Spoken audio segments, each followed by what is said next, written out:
శ్రీ నిమ్మల కృష్ణాగౌడ్ గారి జీవిత కథ మానవతా విలువలకు అంకితమైన ఓ జీవయాత్ర. 1965 జూలై 10న తెలంగాణ భూమి మీద ఓ ఉదయమైన రోజు రంగారెడ్డి జిల్లాలోని బాలాపూర్ మండలంలోని నాదర్గుల్ అనే చిన్న గ్రామంలో ఒక గొప్ప వ్యక్తిత్వం జన్మించింది. ఆయనే శ్రీ నిమ్మల కృష్ణాగౌడ్ గారు. ఓ సాధారణ కుటుంబంలో జన్మించిన ఆయన జీవితం అనే ప్రయాణంలో పట్టుదలతో, నిబద్ధతతో మానవతా మార్గాన్ని ఎంచుకున్న మహోన్నత వ్యక్తి. బాల్యంలోనే విద్యపై ఆసక్తి చూపించిన ఆయన తన ప్రాథమిక విద్యను 1వ తరగతి నుండి 6వ తరగతి వరకు జెడ్పీహెచ్ఎస్ నాదర్గుల్ పాఠశాలలో విద్యనభ్యసించారు. అనంతరం 7వ తరగతిని మలక్పేట్ దబీర్పురా పాఠశాలలో పూర్తి చేశారు. 9వ తరగతి మరియు 10వ తరగతులను ఇసామియా బజార్లోని జెడ్పీహెచ్ఎస్ బాయ్స్ హైస్కూల్లో చదివారు. ఎస్సీ పూర్తి చేసిన అనంతరం జీవిత పోరాటంలో స్వయం ఉపాధి వైపు అడుగులు వేసి వ్యాపారంలో ఎదగాలన్న లక్ష్యం మొదలైంది. అప్పుడు జీవితం ఆయనకు ఓ పరీక్షను ముందుంచింది. అదే దారుల్లేని దారులు, అవకాశం లేని కలలు. కానీ ఆయన వెనక్కి తగ్గలేదు. నిజాయితీగా కష్టపడితే దేవుడు దారి చూపుతాడు అనే విశ్వాసంతో చిన్న కిరాణా వ్యాపారం ప్రారంభించారు. ఎన్నో ఆర్థిక ఒడిదుడుకులు ఎదురైనప్పటికీ ఆయన చిరునవ్వు మాత్రమే చెదిరిపోలేదు. ఆ నవ్వులోనే ఎంతో నమ్మకం ఉండేది. 1987 మే 21న శ్రీమతి జయలక్ష్మి గారిని భాగస్వామిగా చేసుకున్నారు. ఆ జంటకు తల్లిదండ్రుల ప్రేమతో పెరిగిన 3 బిడ్డలు. మొదటి కుమారుడు నిమ్మల దివ్య జ్యోతి ప్రకాష్ గౌడ్, 2వ కుమారుడు నిమ్మల రాకేష్ కుమార్ గౌడ్, 3వ కుమారుడు నిమ్మల హరీష్ కుమార్ గౌడ్. వారి జీవితాల్లో తండ్రి ఒక మార్గదర్శకుడిగా, ప్రేరణగా బలంగా నిలిచారు. తండ్రి ఆదర్శాలనే బాటగా స్వీకరించి ఆయన నైతిక జీవన పాఠాలను తమ జీవితాల్లో ఆచరిస్తూ ముందుకు సాగుతున్నారు. తన తండ్రి కళ్ళల్లో గర్వాన్ని చూసే అదృష్టాన్ని పొందినటువంటి పిల్లలు. విద్యార్థి దశలోనే సామాజిక స్పృహతో ఉన్న శ్రీ కృష్ణాగౌడ్ గారు 1993లో ఎన్టీఆర్ గారి నాయకత్వంలో తెలుగుదేశం పార్టీలో చేరి రాజకీయ ప్రస్థానాన్ని ప్రారంభించారు. చంద్రబాబు నాయుడు గారి నాయకత్వంలో సరూర్ నగర్ మండల తెలుగు యువ అధ్యక్షుడిగా నియమితులై ప్రజలకు ఎనలేని సేవలు అందించారు. కానీ రాజకీయాల్లో మానవతా విలువలకు చోటు లేకపోవడం గ్రహించిన ఆయన అప్పటి హోంమంత్రి మాధవరెడ్డి గారి సలహా మేరకు ఆయన రాజకీయాల నుండి నిష్క్రమించారు. రాజకీయాల నుంచి తప్పుకున్న అనంతరం ఆయన తన వ్యాపార జీవితం పట్ల పూర్తి దృష్టి సారించారు. ఈ నిర్ణయం ఆయనకు నిరాశపరచలేదు. ఆయనను మరింత ఓర్పుతో, మానవతా విలువలతో ముందుకు నడిపించింది. తన కుటుంబానికి బలంగా నిలిచి తాను ఎప్పుడూ కలలు కంటున్నటువంటి విద్య పట్ల మక్కువతో డాక్టర్ బిఆర్ అంబేద్కర్ ఓపెన్ యూనివర్సిటీలో డిగ్రీ పూర్తి చేశారు. అప్పుడు ఆయన వయస్సు 40 సంవత్సరాలు. ఎల్ఎల్బి చదవాలని నిర్ణయం తీసుకున్నాడు. ఇంత వయస్సులో ఎందుకు అన్నవాళ్ళు ఎందరో. అయినా వెనకడు వేయలేదు.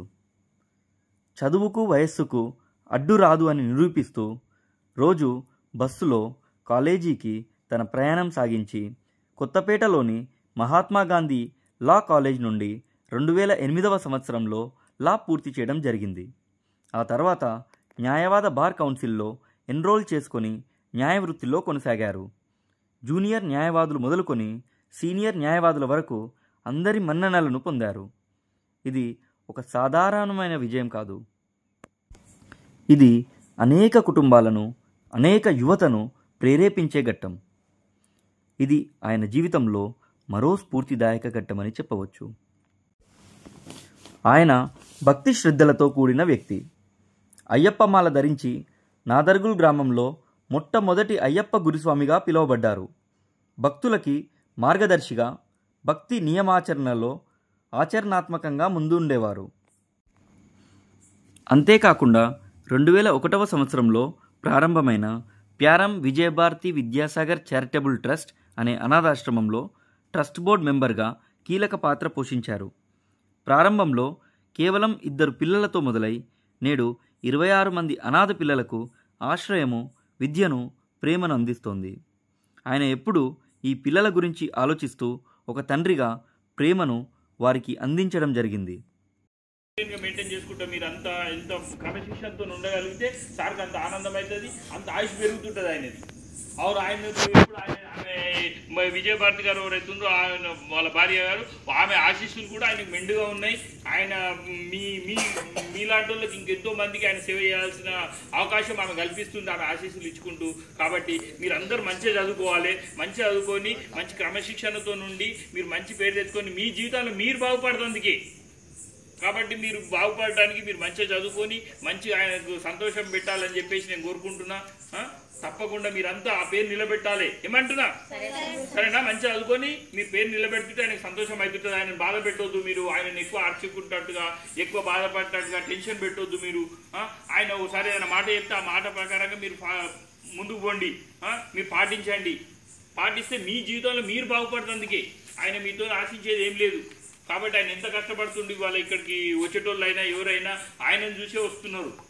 కాబట్టి వాళ్ళు రావడానికి ఆయన ఎంత శక్తి పెట్టుకున్నప్పుడు ఆయన ఆ గుర్తింపు తెచ్చుకుంటే అక్కడ ఎవరో గుర్తు చేయలేని మనసులో వచ్చి ఇక్కడ ఇచ్చిపోతారని గుర్తికి ఇచ్చిపోతలేరు. ఆయన శ్రమను గుర్తించి, ఆయన ఒక ఆలోచనను గుర్తించి ఆ రకంగా మీకు సాయం చేయాలన్న ఒక ఇంట్రెస్ట్ దాంతో వచ్చి వాళ్ళు ఇచ్చిపోతున్నారు. కాబట్టి వాళ్ళ పేరు అందరిది నిలబెట్టాలి, వాళ్ళ పేరు నిలబెట్టాలి, ఇక్కడ సార్ పేరు నిలబెట్టాలి. అక్కడ ఆమె ఏదైతే అనుకుని పెట్టిందో ఆ విజయభారతి గారి ఆశయం కూడా నెరవేరాలి. మీ అందరు ఎంత బాగుపడితే, ఎంత ముందుకు పోతే వాళ్ళకి అంత సంతోషం ఉంటుంది. కాబట్టి మీరు ఇక్కడ ఉన్న కాడ కూడా మీరు క్రమశిక్షణతో ఉండుర్రి. మీరు ఆ స్కూల్ పోయిన కాడ వాళ్ళ ఫ్రెండ్స్ వెంబడి బట్టి అక్కడ తిరగడం ఇక్కడ తిరగడం చేయొద్దు. మీ అంతలో మీరే ఆలోచన చేసుకోండి, మీరంతలో మీరే చేసుకోండి. మేము అట్లా కావద్దు, మేము వచ్చినాం ఏమి ఒక గోల్ చేసుకొని వచ్చినాం, అది అందుకుంటాం, మేము అది కంప్లీట్ చేస్తాం, ఆ ఆశయం గురించే మేము చదువుకుంటున్నాం, మా అమ్మ నాయన ఎక్కడో ఉన్నారు, వీళ్ళే మాకు ఇక్కడ చేస్తున్నారు అని చెప్పేసి అని ఇవన్నీ ఎప్పుడు మీకు మెదులుతుండాలి. ఏదో సంతోషం కొరకు టైంపాస్ గురించి స్కూల్ పోతలేరు మీరు.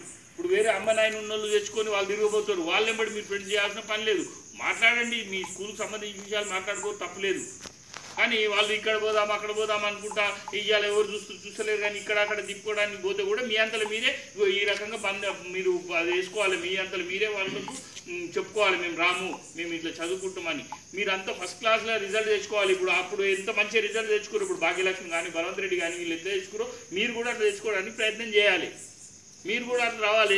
మీరు చేసే పని ఏంది? ఇంకా చదువుకోవడము, మీరు చేసుకోవడము, అంతే కదా. మీ పనే చదువుకోవడం పని. కాబట్టి మీరు కూడా ఇంత గొప్ప జీవితాన్ని గడిపిన ఆయన తన పిల్లలకు ఎప్పుడూ నైతిక విలువలు నేర్పేవారు. నిజాయితీగా బతకడం, ఇతరులకు సహాయం చేయడం, పెద్దలను గౌరవించడం వంటి మానవతా గుణాలను వారి జీవిత పాఠాలుగా నేర్పేవారు.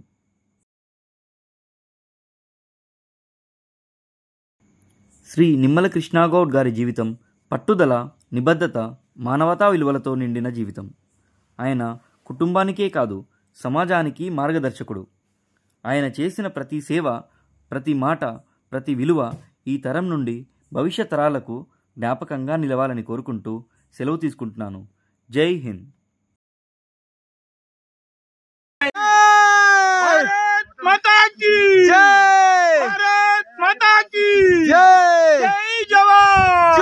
किसान, जय जवान, जय किसान.